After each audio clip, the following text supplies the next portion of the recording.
Good evening and welcome to tonight's Planning and Zoning Commission meeting, Wednesday, August 28th, 2024. We'll go down to our first one on the agenda, which is the approval of the August 14th, 2024 minutes. You guys have any subtractions, additions, improvements? Looks good. Yeah, here's that a motion? Motion to approve the minutes? I have a motion I'll second. and a second. Cole? Aye. Aye. Aye. Nelson? Aye. Rich? Aye. Oh, aye. Okay, on to the second one, where is the public comment, where the public may speak to the commission regarding matters not on the agenda nor currently pending before the Planning and Zoning Commission. Looking out here, you guys are probably not wanting to speak right now, huh? All right, fair enough. But anyway, if anybody has anything off the agenda, they're welcome to come down and speak to us any meeting we have. Okay, on to the third one, proposed final subdivision plat for the replat of Lot 12 and Lot 13, Block 3 of the Quail Run addition. Mike? Thank you, Mr. Chair, Commissioners.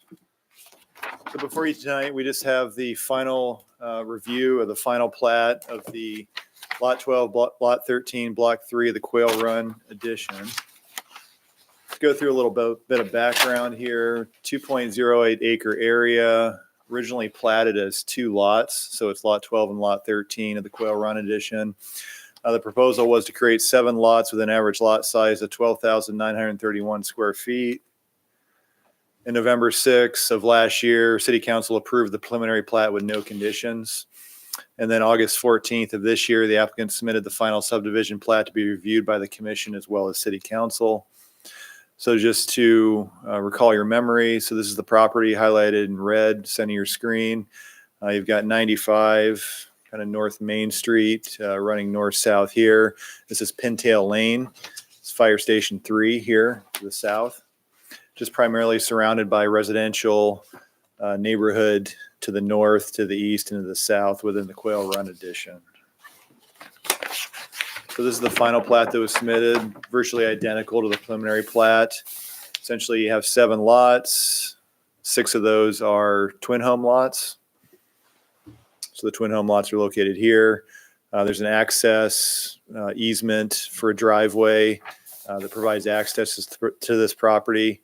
It also provides access to 2 adjacent properties here and there.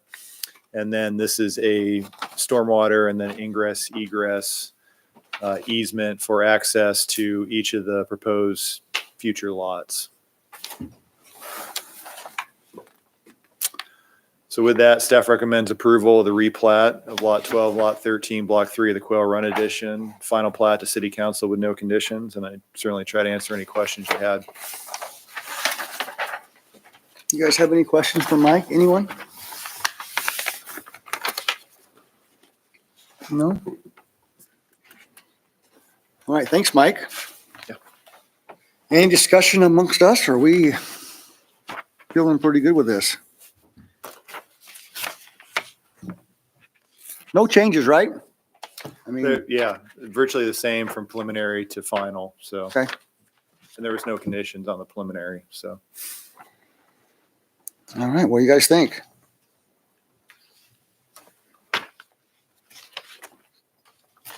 I recommend we approve it. We have a motion I will second it. and a second. All right, Joel? Aye. Okay. I remember it, but I approved it once and I see no changes. Aye. Aye. Aye. Victoria? Joel? Aye. All right. motion made. Okay, on to the fourth item. Proposed action review of the Woodbury first additional final plat and the final planned unit. No, that's not it, right? Where am I at? You're on the wrong one, Wild Rose. Where'd it Can't go? find Oh, that back. we don't want to go back there. Wild Rose. Okay, proposed final subdivision plat and final PUD of the Wild Rose Court addition. There you go. Good Lord. Thank you again. So this is our second review of the final plat tonight. This is the Wild Rose Court addition to the city. 2.53 acre area, generally located east of the current terminus of Wild Rose Drive. So it included a subdivision plat as well as a PUD. Included 16 lots ranging from 3,000 square feet to 10,666 square feet in size. And it was served by a circular private street. Also included a pathway connection to the northwest that extended through an open space parcel that was used as part of the PUD bonus density as part of the PUD. Also included in the initial approval was annexation of the 2.53 acre area. They retained the current comprehensive plan land use designation, which was auto urban residential, and then rezoned when it was annexed from R1 to the R2 zone. So those three actions were already approved by council at the time. And then May 6th of this year, City Council approved the Wild Rose Court addition annexation comp plan land use designation and rezone with no conditions. And they approved the preliminary plat and PUD with the same 6 conditions recommended by the commission. And those conditions were, there was 5 on the preliminary plat. The first one was the proposed subdivision should be analyzed in the city's water system model to verify the current design will have adequate potable and fire flow requirements. And if there are deficiencies, the applicant shall be responsible for the construction of the improvements needed to adequately serve the subdivision. Second being the applicant shall gain approval from the Southeast Sewer District. And then the applicant shall dedicate 10 feet of right-of-way along Flomer Lane frontage of the property. And then the fourth is conduct a detailed stormwater discharge analysis and include any mitigation necessary. And then extend the water main currently terminating in lot 13 to the south to connect the water main within Wild Rose Court to improve water quality and redundancy within the subdivision. So that were the 5 for the preliminary plat, and then the PUD included 1 just in order to achieve the 5% bonus density for landscaping. Applicant shall expand the landscape plan to include landscaping on individual lots in the entrance to the subdivision. So continuation of the background, August 13th, the applicant submitted the final subdivision plat and final PUD to be reviewed by the commission as well as the council. And just to refresh your memory, this is the subject property, 2.53 acres. It's that maroon color. This is a couple years old for the area, so a lot of these streets have been constructed. Currently, Ridgeview Second here is in the final phase, so they're just got done constructing Cypress Court, and they're starting to build houses within the subdivision. And then the access to the highway, I don't know if you've got stuck in that recently, but yeah, it's currently being widened. The center turn lanes being installed there to provide access to Ridgeview Second subdivision. So that'll occur within the next month here. So this is the final plat that was submitted. So you can see Wild Rose Drive extending, turning into Wild Rose Circle, extending around, accessing 16 lots. This is the open space parcel here to the northwest. And this would be the dedication for the parkland, which would include the pathway, which would connect to, I believe it's Hampton Court up to the northwest. That already includes a pathway that connects to that Flomer Lane location. This is the stormwater parcel here to the south.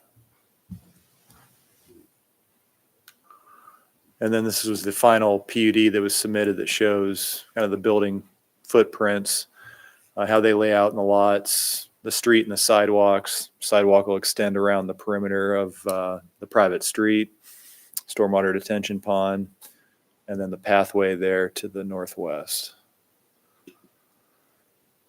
And then per the condition on the PUD, this is the landscape plan that was submitted. So it includes landscaping, shrubs and trees on each of the individual lots, as well as the entrance, the portion here for the stormwater detention pond on the south. So this is unchanged from the preliminary. This is the original house designs that were submitted. So these are the elevations. This is the front, side, and rear. And then a couple of conceptual images from the original as well. These are remained unchanged. And then as you recall, there was about 3 or 4 different options as far as floor plans. I'm not going to go through all of those. It's just giving an example. These haven't changed from the original either. So this is option A. So you've got a 2-car garage on the bottom floor, rec room, laundry, toilet, stairs that go up, kind of dining, living area, and the kitchen on this floor, or the raised deck, as well as a bathroom, closet area. And then the 3rd floor, 1 bedroom, 2nd bedroom, and then open to below space, as well as a hallway, another bathroom, actually 2 bathrooms on that level. So with that, staff's reviewed the final plat and final PUD with conformance with city and state code requirements, found both to be in conformance. Therefore, recommend that the commission recommend approval of the final plat and PUD for Wild Rose Court addition to city council with no conditions. And certainly try to answer any questions you had. Okay, guys, any questions for Mike on this one? And no changes again, right? No. Except that the conditions have been met. Conditions have been met. Yeah. You guys got any questions for him or Mike? Okay, so let's entertain a motion here. Something. Your turn. So move to accept We have a motion to accept recommendations. recommendation. Do I hear a second? Second. Second. Okay. Cole? Aye. Victoria? Aye. Nels? Aye. Aye. Aye. Joel? Aye. Aye, so moved. Perfect. Okay. Thanks for coming. Okay, transportation report. Joel? Well, again, I'm not going to prolong things. The next meeting the last meeting was canceled. The next meeting of the commission will be the day before our next meeting. Oh, nice. The day after Wow. the next meeting. Thursday. At 5 or 4 o'clock in this room. And I have not seen an agenda for it. So that's Okay, it. all right. What else we got here? Any announcements, Mike? None from staff that I could think of. Well, I just have a question. Yeah, go ahead. Out on the highway, talk about how the road's being widened. I take it for a better turnoff or there at Wild Rose. Who sponsored that? Is that something that the city saw the need for, or is that having to be financed by the development? That was an obligation of the developer of the subdivision, but the design and everything is a requirement of Idaho Transportation Department. So they're the ones that require, based upon speed limit, number of trips. So there was a traffic study that was conducted as part of the subdivision. And then as part of that traffic study, there's warrants and recommendations as far as what needs to happen as far as the highway. Mm-hmm. And so it's mainly some shoulder widening. I think the ditch line is going to be extended a little bit, shifted, and then there'll be a center turn lane going into the subdivision. And it's based on the number of new units that, Yeah, Or- number of trips that would Mhm. likely to see there, and based upon number of trips in the new subdivision from the well, house. since we get to stop out there every time at the light, we get to watch the activity going on. So it's something, if you happen to use that highway a couple times a day, you get to watch the fun. Yeah. Yeah. Thanks. Does anyone have anything else? You want to think, Mike? Any upcoming events besides our next meeting on September the 11th? Just a reminder, the planning conference in October. So I think Sue's signed up for that. If anybody else is interested, just let Jennifer know, or myself, and we get you signed up. And Okay, and how about the September 11th? We got anything coming up for that or? we don't have anything planned for that, so Not yet? likely cancel that. Okay, I would, If you want to go on a tour, well, there's going to be a couple of tours with the conference. I'm doing a tour at Fort Russell, and then we'll slide down to town. Dulce is doing the downtown tour. And then on the day before, I'm doing a tour on campus as well. So it's a chance to, if you haven't recently gone on a little expedition, why you could always just, I suppose you could sneak into the tour, right? Good. You're not going to be the guy collecting the money at the door, I hope. Anyway, it's a chance to host people from all over the state at our Well, thanks for little the conference information. here. Huh? Thanks for the information. Mhm. Yeah. I would, And that's on October 2nd and 3rd. Okay, October 2nd and 3rd. I would mention that in the email that showed the newsletter for the upcoming conference, and at the very, very, very end of it, you could click on some of the prior podcasts. They had some on there anyway.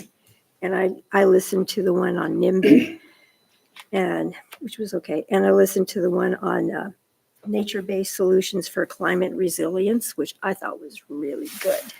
So if anybody out there is interested in that kind of stuff, I don't know if they have access to it, but it was, anyway, the two that I got around to listening to were good. They're about an hour and a half apiece. Nice. Thank you. Yeah. Yeah. Okay. Has anyone got anything else? Nothing? Okay. Well, I guess we'll adjourn then. That's it. Close to a record. Yeah, we're whittling it down, aren't we? We'll get there.